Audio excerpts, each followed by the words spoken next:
Hello সকলকে, আমি তনুশ্রী নিয়ে চলে এসেছি আরও একটা নতুন ভিডিও। আগের দিনের ভিডিওতেই বলেছিলাম আমরা দুপুর দুপুর পৌঁছে গিয়েছিলাম রামপুরহাট স্টেশনে। তারাপীঠ প্রায় 6 বছর পর আবারও এলাম আমরা।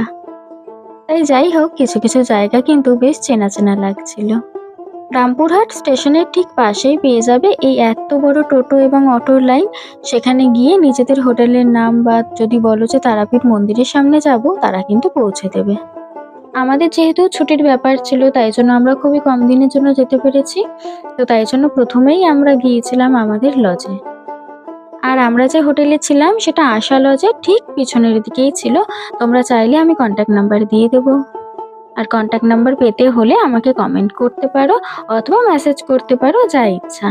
সেখানে গিয়ে ফ্রেশ হয়ে নিয়ে আমরা চারজনেই কিন্তু রেডি হয়ে নিয়েছিলাম, তার কারণ সেদিনই আমরা পুজো দেব।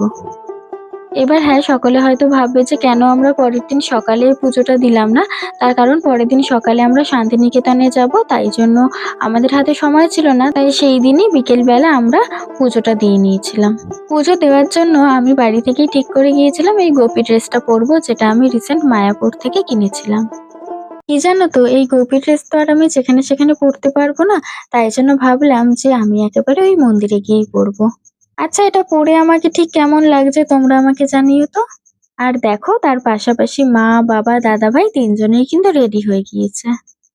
যেহেতু মন্দিরে মোবাইল এখন অ্যালাউ করে না, তাই জন্য আমরা মোবাইল নিয়ে গিয়েছিলাম ঠিকই, তবে সেটা কাউন্টারে জমা করে দেন ভিতরে পুজো দিতে গিয়েছিলাম। আমরা যাতে লাইনটা একটু কম পাই, তাই ওখানে একজন পান্ডা ধরে তারপরেই পুজো দিয়েছি। তবে তার ডিটেলস আমরা নিতে পারিনি, এত আসলে ভিড় ছিল এবং মাথায় ছিল না, তাই জন্য। তো তোমরা ওখানে যাবে, অনেক পান্ডাই পেয়ে যাবে। আজকের জন্য এটুকুই। আরো অনেক ভিডিও আসতে চলেছে, তাই আমাদেরকে তাড়াতাড়ি করে সাবস্ক্রাইব করে দাও নেক্সট পার্টের জন্য। আর হ্যাঁ, আমার ভিডিও তোমাদের ঠিক কেমন লাগছে সেটা কিন্তু আমাকে জানাতে একদম ভুলো না।